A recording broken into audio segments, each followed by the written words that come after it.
They were, and ever since then, it's been a conveyor belt of outstanding musicians and bands. It's incredible. It really has, and I have to say, Fontaine's DC, I think they're beyond special, and also Grian Chatton did a solo album, and that album is phenomenal. He's a poet. He's absolutely. And this other band, because I listen to BBC Radio 6 and Modric Salic. I don't know them. Yeah, I mean, they're getting huge playtime in the UK. He was interviewed yesterday. And if he's not a poet, he should be a poet, because the way he explains the music and his concept of what the music is and communication, I found was fascinating. And this is not the Ireland I grew up at, you know what I mean, 1970s and 80s. You know, it's a very, very different place, and musicians are very positive and confident. They are, and it's also, there's no longer this feeling of, oh, she'll wear a small little outfit, so nobody from here is going to make it, you know. Right. It's just so different. Look at Jessie Buckley from Killarney, and she is. I just said to Baz, my God, her shelf is going to be very full by the beginning of March. Yeah. Imagine at 36 years of age, she'll have. The Oscar's still to come, she's going to win the Oscar, I think. You know, Baz said this morning, said she's going to have an Oscar, she's got a BAFTA, and Baz says, most importantly, she has an IFTA. Yeah, it's most important. You got that right. Yes. Yeah. And in closing then, Flo, how would you reflect? Yeah. And if somebody wanted to do what you have done, what would you say to them? I want to be in music, acting. What advice would you give them? I would say, don't get in your own way. I think I got in my own way a lot.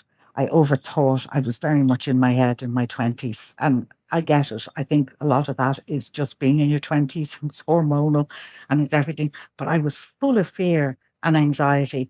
And I think a lot of people would be surprised, because I think I came across sometimes as... I was going to say, nobody have a clue. They think the exact opposite. No. Yeah, and I know that, and I did say this somewhere else, I heard that I had a reputation of being standoffish and cold and a bit up myself. I wasn't. I was terrified. I was terrified that if anybody spoke to me for long enough, they'd realise what a crashing bore I was, and that I really had nothing to say in my 20s.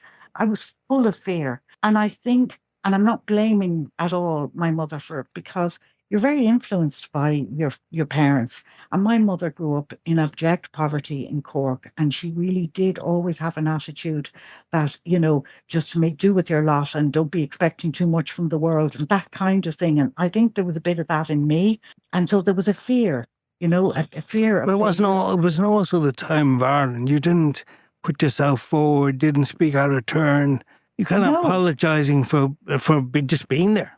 Yeah, sure, who'd be looking at you? Yeah. That was my mother's favourite expression. Who'd be looking at you? I remember the night that I was going to my Deb's and getting dressed up in my dress, that my poor mother had sat up all night finishing for me, because she was going into hospital to have a hysterectomy, and I didn't give a shite about going into hospital. Yeah. And I put the dress on and she told me I looked fine, you know, whereas I would tell my daughter how amazing she is 25 times a day. But so I think it's to be, the advice I would give is like to be fearless, to just freaking do it. I mean, I read somewhere is you worry, you die anyway. You don't worry, you die anyway. Yeah. So now, a reminder, there's this quote that Ed O'Brien had, which reflects the Ireland, which says, when anyone asks me about the Irish character, I say, look at the trees, maimed, stark and misshapen, but ferociously tenacious. I said that to somebody much younger than me and said, that's absolute rubbish. We're totally different Irish people now. Yeah. Yes, yeah, absolutely. But what an amazing quote. Yeah. Well, Flo, say hi to your two husbands. I will say hi. And thank you for joining me on Ireland Island. It's a pleasure, absolute pleasure, Russell. Thank you for having me. And I will come and visit the Aran Islands.